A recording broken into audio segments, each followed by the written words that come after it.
चलिए इस तो बात करते हैं एक और नए क्वेश्चन के बारे में। इस क्वेश्चन में एग्जामिनर ने कहा एक साइकिल के पहिए का व्यास 140 सेंटीमीटर है। साइकिल चालक को 22 किलोमीटर प्रति घंटे की गति से अपने गंतव्य तक पहुंचने में 30 घंटे लगते हैं।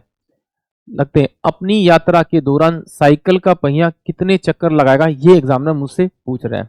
तो सबसे पहली बात तो आपको ये पता होना चाहिए कि भाई एक साइकिल का जो चक्कर होता है वो उसकी वैल्यू क्या होती है। उसकी वैल्यू जो होती है वो 2 पाई आर के बराबर होती है, यानी परिधि के बराबर होती है। यानी यहां से यहां तक चक्कर लगाएगा तो वो उसकी पूरी परिधि का एक चक्कर होगा।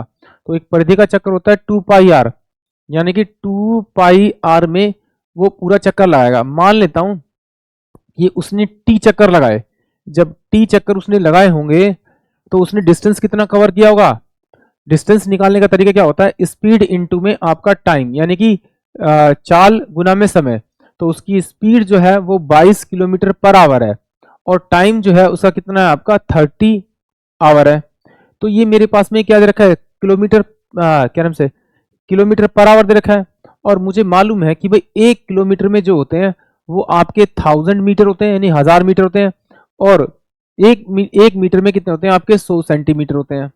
तो अगर मैं इसे 1000 इंटू 100 से मल्टीप्लाई कर दूं और 30 से मल्टीप्लाई कर दूं तो सेंटीमीटर पर आवर ये क्या आ जाएगा मेरे पास में, इसका टोटल मेरे पास में सेंटीमीटर में इसका टोटल डिस्टेंस आ जाएगा। ये स्पीड जो चेंज हुई है वो चेंज हुई थी हमारी आपकी सेंटीमीटर पर आवर में। तो सोल्व कर देंगे, क्योंकि करने की कोई जरूरत नहीं, तो वैल्यू ऐसे कट जाएगी। तो इसको देखिए 2 इंटू में आप 22 बटे में आपका 7 लिख सकते हैं। आर की वैल्यू क्या होगी, ये पूरा कितना दे रखा है इसने 140 सेंटीमीटर। तो आधा कर देंगे तो ये रेडियस यानी त्रिज्या आ जाएगी। आर की वैल्यू कितनी 70, तो यहां रख दीजिए 70 इंटू में टी बराबर में कितना हो जाएगा आपका 22 इंटू में कितना हो जाएगा आपका 1 लाख इंटू में कितना हो जाएगा आपका 30। तो ठीक है, इस 22 से तो मैं ये 22 काट देता हूँ, इस 7 से मैं 7 काट देता हूँ, 10 जाएगा आपका। ये 20 हो जाएगा 20 और ये हो जाएगा 20 पंजे 100। तो टी इजकल टू में कितना आ जाएगा 5×3=15, यानी कि 1.5 लाख। 1.5 लाख यानी कि 1 सही 1/2 लाख, यानी कि ऑप्शन जो मेरे पास में आपका डी होगा वो इस क्वेश्चन के लिए करेक्ट होगा।